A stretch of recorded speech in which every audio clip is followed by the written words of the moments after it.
El libro del destino. Episodio 47.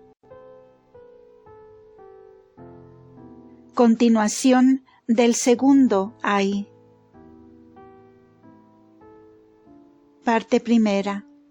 San Juan mide el templo. Iniciamos el capítulo 11. El capítulo 11 está naturalmente dividido en dos partes. La primera narra muy lacónicamente la actividad de los dos profetas, que aparecerán en Jerusalén para combatir las pretensiones del Anticristo, hasta que su obra sea terminada, y prueben la verdad de su misión con milagros. Asesinados por el Anticristo, se levantarán de entre los muertos y ascenderán visiblemente al cielo. Eso da término al segundo ay. La segunda parte del capítulo se toma con los anuncios del tercer ay, que comenzarán rápidamente. La muerte de los dos profetas, su resurrección y asunción al cielo, es la garantía de la rápida llegada del tercer ay. Versículos 1 y 2. El profeta Zacarías vio un ángel con una línea de medición preparada para medir a Jerusalén. Ezequiel tuvo una visión similar, en la que el ángel tenía una caña. Estas visiones presagiaron una reconstrucción de Jerusalén y del templo tras la cautividad babilónica. Al mismo San Juan se le ordena que mida el templo de Dios. La unidad que se le da para medir es una caña, uno de esos tallos de 6 metros que crecen junto al río Jordán, pero que es como una vara. La caña de Ezequiel era de 6 codos de largo, que son como 2 metros y 3/4. Solo se puede especular si existe algún significado que atañe a la unidad de medición del vidente. Pero una revelación inquietante se contiene en la palabra caña. La caña, en el uso profético, es el símbolo de la severidad, por el cual los fieles son separados de los infieles. Es el símbolo de la autoridad, que aquí es de origen y derecho divino. El medir el templo con una caña podría significar ya sea la preservación de los fieles o la destrucción de los malos. Puesto que todo, excepto el templo, ha de ser arrojado u omitido, la medición significa la preservación de los verdaderos creyentes en el juicio que seguirá, porque ellos son el templo de Dios. Ellos están sellados. Como el instrumento con el que se ha de medir el santuario de Dios no es una línea de medición, no podría ser para una ampliación del templo o cualquier otro edificio. No ha de medir la ciudad ni el atrio exterior, ni tampoco todo el templo, sino solo el santuario. La caña entonces presagia una rebaja en el tamaño de la iglesia, una restricción del altar y de aquellos que adoran en el altar, y una división marcada en el tiempo acordado entre los verdaderos creyentes y el mundo. Presagia azotes y plagas que serán infligidas por los dos profetas sobre los buenos y los malos por igual, por lo que con la ayuda de la persecución, los justos serán segregados de los impíos. Este no es el templo, o sea, el templo del Antiguo Testamento. sino el santuario de Dios, el lugar donde Dios está presente, la Iglesia. El antiguo templo es aquí la visible representación del edificio espiritual, la Iglesia. El altar es representado por el altar de los holocaustos, donde el culto supremo era promulgado. Aquellos que adoran en el altar son los obispos fieles, sacerdotes y católicos prácticos que tienen el verdadero culto y creen en la presencia eucarística. El templo antiguo es el modelo para el santuario de Dios. Contiene el atrio de los sacerdotes con el santo y el santo de los santos. El altar de los holocaustos fue erigido a la entrada del atrio de los sacerdotes. Ante ese altar estaba el atrio de los levitas, luego el atrio de los hombres, y detrás de éste el atrio de las mujeres. A todos los que se les permitía entrar a esos varios atrios, representan aquí los fieles de la Iglesia. El santuario de Dios entonces abraza a todos los que son los actuales y verdaderos católicos. Solo estos serán preservados en los juicios decisivos que habrán de comenzar. Todos los demás serán ignorados. Las gracias de Dios han sido dadas en una cierta medida a aquellos fuera de la Iglesia que están en un error invencible. Pero cuando la prueba suprema sea aplicada, la gracia de la perseverancia será dada solo a aquellos dentro de la grey, porque en la luz de los milagros, entonces manifiestos, aquellos que no se conviertan rechazarán toda gracia. Hay en el mundo muchos que no tienen una verdadera membresía con la verdadera Iglesia, porque tienen convicciones que están en conflicto con sus enseñanzas. Pero al no saber o sospechar de tal diferencia con la verdadera Iglesia de Jesucristo en sus convicciones, ellos, si son sinceros, aceptarán la verdad a toda costa, y en el tiempo del Anticristo serán admitidos en el santuario. Tal vez haya muchos entonces que son de hecho miembros impíos, que no quieran mantener los mandamientos u obedecer a la Iglesia. Estos apostatarán. El capítulo 3, versículos 3 y 16, nos hablan de la expulsión de los muertos y tibios, los deplorables y los de lánguido corazón. Todos estos están en el atrio exterior. Se unirán a los enemigos, estarán sujetos al Anticristo, y en las últimas plagas serán destruidos. Los que no sigan su conciencia, que no desean escuchar o conocer la verdad, se volverán todos contra la Iglesia. Estos dominarán Jerusalén y por medio de ella en el mundo por 42 meses. Jerusalén bajo esta suposición será la sede del Anticristo. Si el atrio exterior se comprende que son los apóstatas de la Iglesia, la ciudad santa podría significar los herejes, cismáticos e infieles. Que la ciudad santa es Jerusalén es muy probable de ambos el Antiguo y el Nuevo Testamento.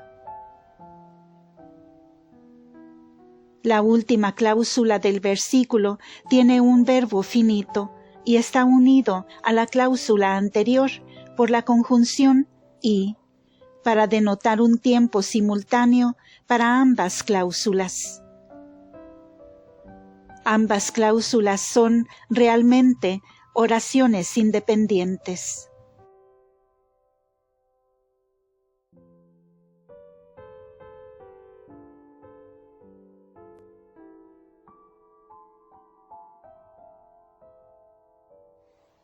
En el versículo 8, Jerusalén es llamada la gran ciudad. San Lucas tiene una oración que es un paralelo muy cercano a la última cláusula, pero comprende todo el tiempo desde la destrucción de Jerusalén hasta la conversión de los judíos en los días del Anticristo. Durante sus 42 meses, la separación de los buenos y los malos será completa, y los inicuos dominarán la ciudad santa. Todo el contexto del capítulo, hasta el versículo 14, parece hacer la ciudad santa y la gran ciudad idénticas con Jerusalén. Bajo esta suposición, el Anticristo vendrá a los judíos y será recibido por ellos como el Mesías, y hará de Jerusalén su capital. Irineo espera el establecimiento de su imperio en Jerusalén. Las naciones son los infieles que no creen en Jesucristo. Gobernarán en Jerusalén tras la medición del santuario de Dios. Todos los que no adoren en el verdadero altar, los que no adoren a Cristo Eucarístico, estarán en aquellos días en peligro de someterse al Anticristo.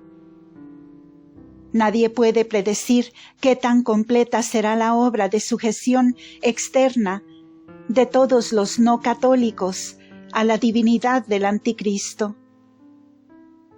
Pero la medición del santuario conlleva el indicio de una obra celosa por parte de la jerarquía para enseñar e instruir, y el más dispuesto afán de parte de los laicos para hacerse completamente instruidos en la fe, para no ser engañados por las doctrinas, las maravillas y signos del Anticristo.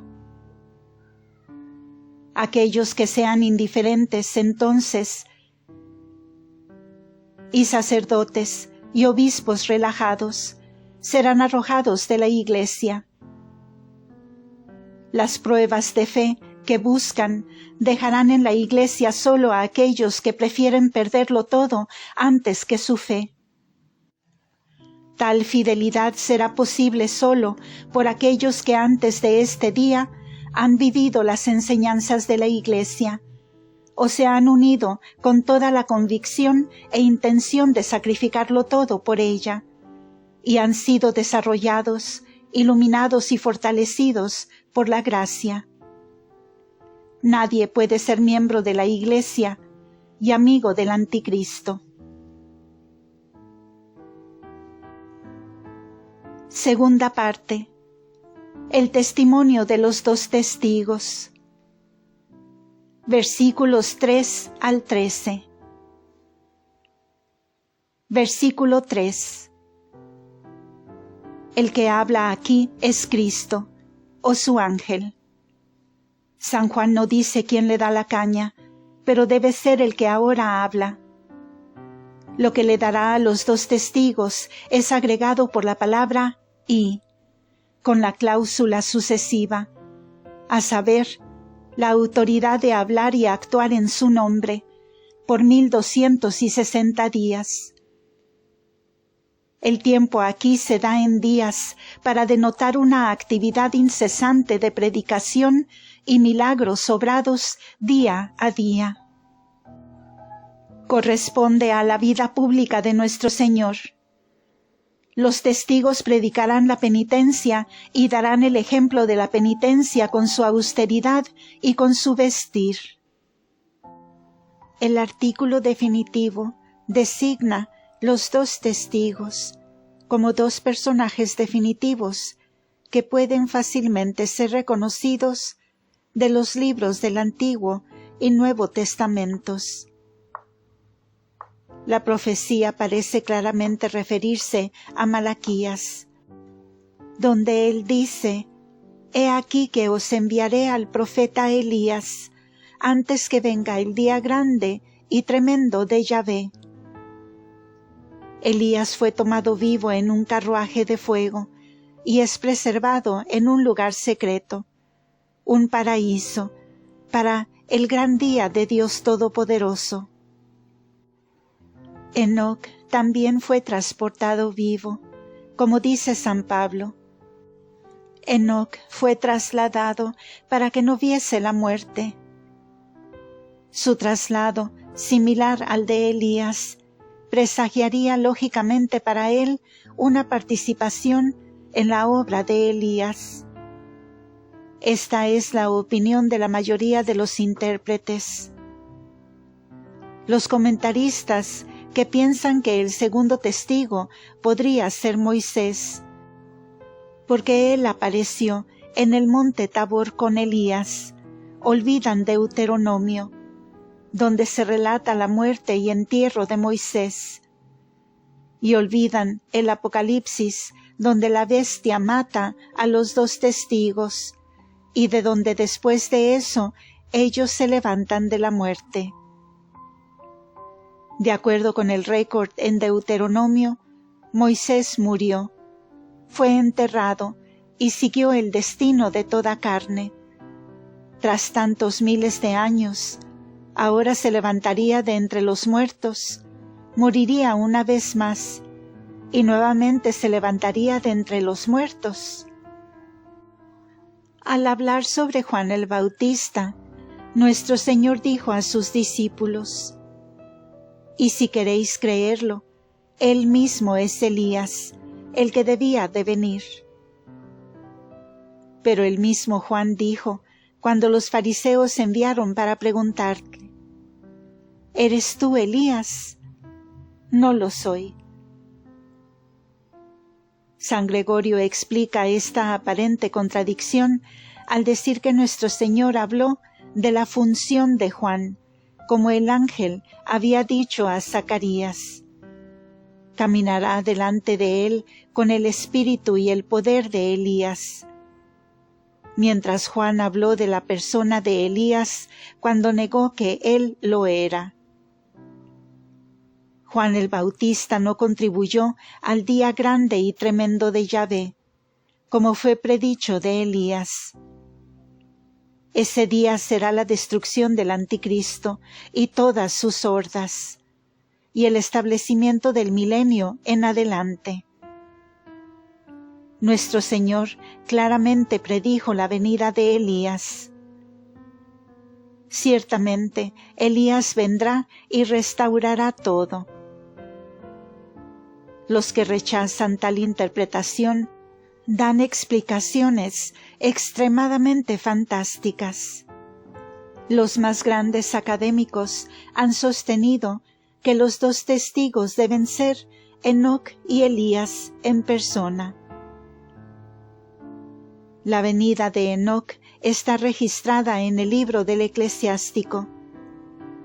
Enoc agradó a Dios y fue transportado al paraíso para predicar a las naciones la penitencia. Esta fue una interpretación bastante universal de los primeros padres, incluyendo a San Jerónimo. Se puede decir que estos 2 testigos encarnan las características de Moisés, de Jesús, el hijo de Josadac, y de Zorobabel. Hipólito, un discípulo de San Irineo, dice: «Solo resta una semana, la última, en la cual Elías aparecerá, y Enoc». Fin de este episodio. Continuará.